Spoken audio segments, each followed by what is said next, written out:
Can geographic information make you healthy? In 2001, I got hit by a train.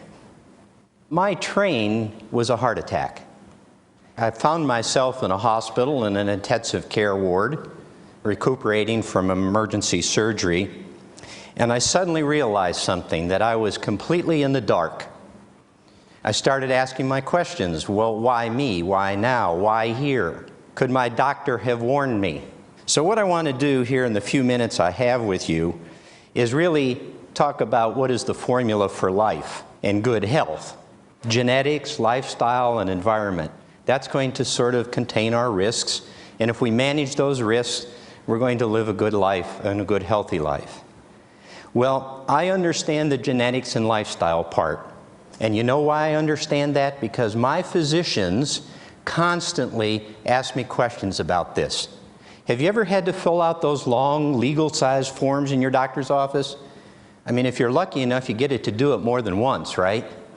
Do it over and over again. And they ask you questions about your lifestyle and your family history, your medication history, your surgical history, your allergy history. Did I forget any history? But this part of the equation I didn't really get, and I don't think my physicians really get this part of the equation. What does that mean? My environment. Well, it can mean a lot of things. This is my life.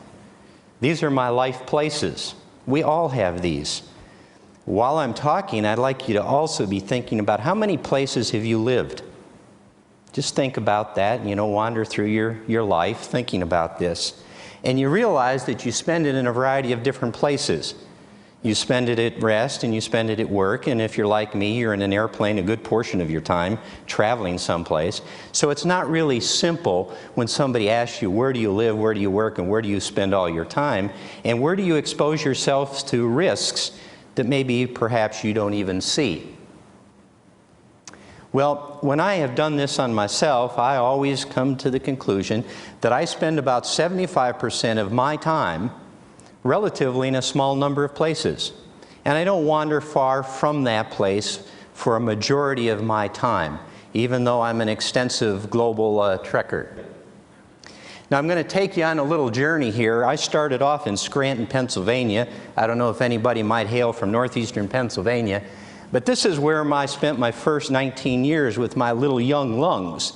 Breathing high concentrations here of sulfur dioxide, carbon dioxide, and methane gas in unequal quantities. 19 years of this. And if you've been in that part of the country, this is what those piles of burning, smoldering cold waste looked like. So then I decided to leave that part of the world, and I was going to go to the Midwest.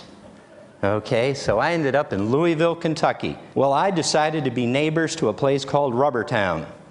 They manufacture plastics. They use large quantities of chloroprene and benzene. Okay, I spent 25 years in my middle-aged lungs now, breathing various concentrations of that. And on a clear day, it always looked like this, so you never saw it. It was insidious, and it was really happening. And then I decided to get really smart. I would take this job in the West Coast. And I moved to Redlands, California. Very nice. And there, my older senior lungs, as I like to call them, I filled with particulate matter, carbon dioxide, and very high doses of ozone. Okay, almost like the highest in the nation. Right? This is what it looks like on a good day. If you've been there, you know what I'm talking about. So what's wrong with this picture? Well, the picture is there's a huge gap here. The one thing that never happens in my doctor's office, they never ask me about my place history. No doctor can I remember ever asking me, where have you lived? They haven't asked me what kind of the quality of the drinking water that I put in my mouth or the food that I ingest in my stomach. They really don't do that. It's missing. Look at the kind of data that's available. This data is from all over the world. Countries spend billions of dollars investing in this kind of research. Now, I circled the places where I've been. Well, by design, if I wanted to have a heart attack, I've been in the right places, right? So how many people are in the white? How many people in the room have spent the majority of their life in the white space? Anybody? Boy, you're lucky. How many have spent it in the red places? Oh, not so lucky. There are thousands of these kinds of maps that are displayed in atlases all over the world that give us some sense of what's going to be our train wreck. But none of that's in my medical record, and it's not in yours either. So here's my friend Paul. He's a colleague. He allowed his cell phone to be tracked every 2 hours, 24/7, 365 days out of the year for the last 2 years, everywhere he went. And you can see he's been in a few places around the United States. And this is where he has spent most of his time. If you really studied that, you might have some clues as to what Paul likes to do. Anybody got any clues? Ski, right. We can zoom in here and we suddenly see that now we see where Paul has really spent a majority of his time, and all those black dots are all of the toxic release inventories that are monitored by the EPA. Did you know that data existed? For every community in the United States, you could have your own personalized map of that. Our cell phones can now build a place history. This is how Paul did it. He did it with his iPhone. This might be what we end up with. This is what the physician would have in front of him and her when we enter that exam room, instead of just a pink slip that said I paid at the counter. Right? This could be my little assessment, and he looks at that and he says, "Whoa, Bill, I'd suggest that maybe you not decide just because you're out here in beautiful California and it's warm every day that you get out and run at 6 o'clock at night. I'd suggest that that's a bad idea, Bill, because of this report."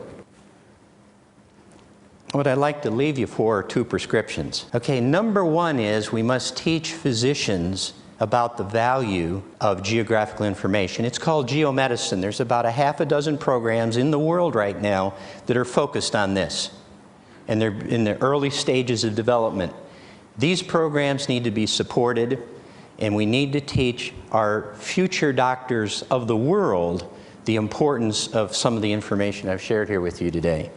The second thing we need to do is, while we're spending billions and billions of dollars all over the world building an electronic health record, we make sure we put a place history inside that medical record. It not only will be important for the physician, it will be important for the researchers that now will have huge samples to draw upon, but it'll also be useful for us. I could have made the decision, if I had this information, not to move to the ozone capital of the United States, couldn't I? I could make that decision. Or I could negotiate with my employer to make that decision in the best interest of myself and my company. With that, I would like to just say that Jack Lord said this almost 10 years ago. Just look at that for a minute. That was what the conclusion of the Dartmouth Atlas of Healthcare was about, was saying that we can't explain the geographic variations that occur in disease and illness and wellness and how our healthcare system actually operates. That was what he was talking about on that quote. And I would say he got it right almost a decade ago. So I'd very much like to see us begin to really seize this as an opportunity to get this into our medical records. So with that, I'll leave you that in my particular view of health, geography always matters, and I believe that geographic information can make both you and me very healthy. Thank you.